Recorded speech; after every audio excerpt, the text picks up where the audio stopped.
Chapter 11.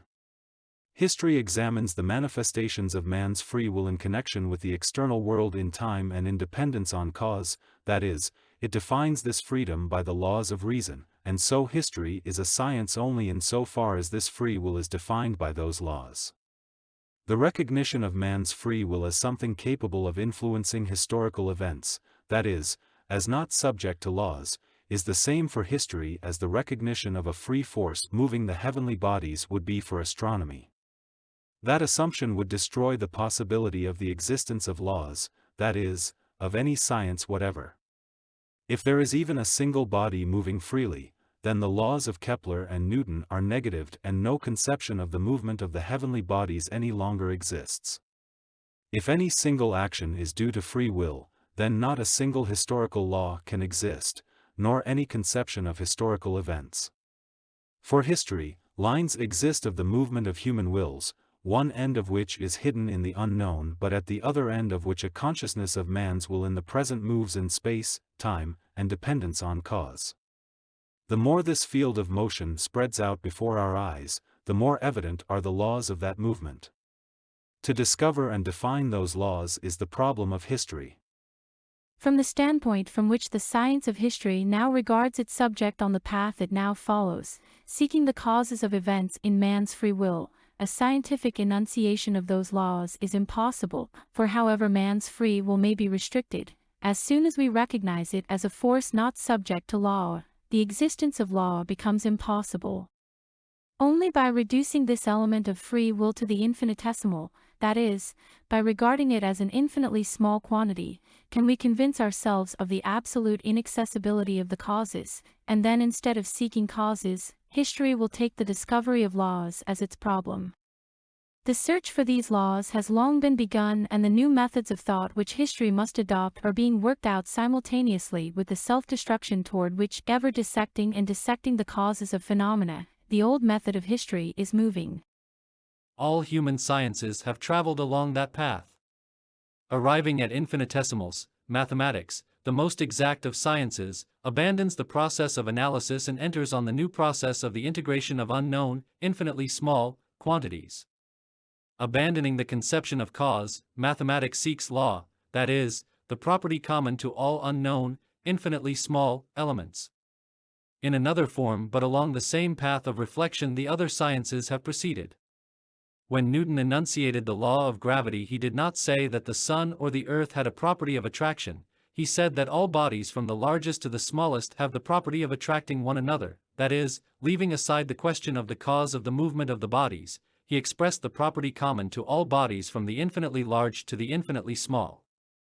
The same is done by the natural sciences. Leaving aside the question of cause, they seek for laws. History stands on the same path. And if history has for its object the study of the movement of the nations and of humanity and not the narration of episodes in the lives of individuals, it too, setting aside the conception of cause, should seek the laws common to all the inseparably interconnected infinitesimal elements of free will. Chapter 12. From the time the law of Copernicus was discovered and proved, the mere recognition of the fact that it was not the sun but the earth that moved sufficed to destroy the whole cosmography of the ancients. By disproving that law it might have been possible to retain the old conception of the movements of the bodies, but without disproving it, it would seem impossible to continue studying the Ptolemaic worlds. But even after the discovery of the law of Copernicus the Ptolemaic worlds were still studied for a long time. From the time the first person said and proved that the number of births or of crimes is subject to mathematical laws, and that this or that mode of government is determined by certain geographical and economic conditions, and that certain relations of population to soil produce migrations of peoples, the foundations on which history had been built were destroyed in their essence.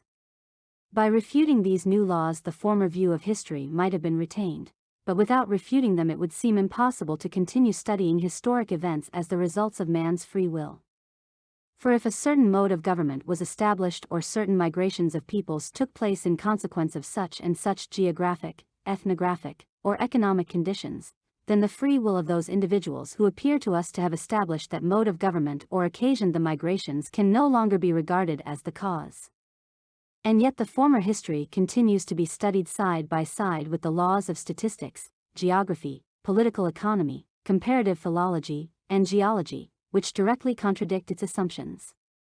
The struggle between the old views and the new was long and stubbornly fought out in physical philosophy. Theology stood on guard for the old views and accused the new of violating revelation. But when truth conquered, theology established itself just as firmly on the new foundation. Just as prolonged and stubborn is the struggle now proceeding between the old and the new conception of history, and theology in the same way stands on guard for the old view, and accuses the new view of subverting revelation. In the one case as in the other, on both sides the struggle provokes passion and stifles truth. On the one hand there is fear and regret for the loss of the whole edifice constructed through the ages, on the other is the passion for destruction. To the men who fought against the rising truths of physical philosophy, it seemed that if they admitted that truth it would destroy faith in God, in the creation of the firmament, and in the miracle of Joshua the son of Nun. To the defenders of the laws of Copernicus and Newton, to Voltaire for example, it seemed that the laws of astronomy destroyed religion, and he utilized the law of gravitation as a weapon against religion. Just so it now seems as if we have only to admit the law of inevitability, to destroy the conception of the soul, of good and evil, and all the institutions of state and church that have been built up on those conceptions. So too, like Voltaire in his time, uninvited defenders of the law of inevitability today use that law as a weapon against religion, though the law of inevitability in history, like the law of Copernicus in astronomy, far from destroying, even strengthens the foundation on which the institutions of state and church are erected. As in the question of astronomy then, so in the question of history now, the whole difference of opinion is based on the recognition or non-recognition of something absolute, serving as the measure of visible phenomena. In astronomy it was the immovability of the earth, in history it is the independence of personality, free will. As with astronomy the difficulty of recognizing the motion of the earth lay in abandoning the immediate sensation of the earth's fixity and of the motion of the planets, so in history the difficulty of recognizing the subjection of personality to the laws of space, time, and cause lies in renouncing the direct feeling of the independence of one's own personality. But as in astronomy the new view said, it is true that we do not feel the movement of the earth, but by admitting its immobility we arrive at absurdity, while by admitting its motion, which we do not feel, we arrive at laws. So also in history the new view says, it is true that we are not conscious of our dependence, but by admitting our free will we arrive at absurdity, while by admitting our dependence on the external world, on time, and on cause, we arrive at laws.